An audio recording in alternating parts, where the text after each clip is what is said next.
ఇప్పుడు నువ్వు పాడు, ఎలా పాడతావు నేను చూస్తాను. సరే. ఎదవలకే ఎదవ, పనికి మాలని జెఫ్ఫా, తాగుబోతు కుయ్యా. హే, ఈ సాంగ్ మీ అన్ని కోసమే కదా పాడో? అబ్బా, ఎదవలో ఉండే గొప్ప లక్షణం ఇదే, వెంటనే గుర్తుపట్టేస్తారు.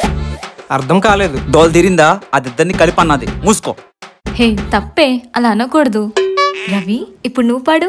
అమ్మాయే సన్నగా అరనవ్వే నవ్వగా మతి తప్పి కుర్రాళ్ళే మంచాన పడ్డారే.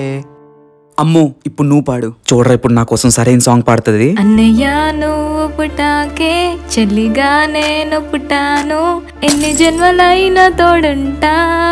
ఈ సాంగ్ మా అన్నయ్య కోసమే కదా పాడావు? నాకు తెలుసు అని చెప్పానా?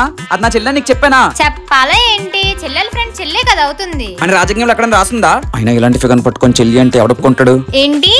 ఏం లేదు. రే, అంతక్షరం అయిపోయిందిరా, పదం పోదాం. నేను ఇంకా పాడలేదు. మీ ముగ్గురు కలిపి పాడుకోండి.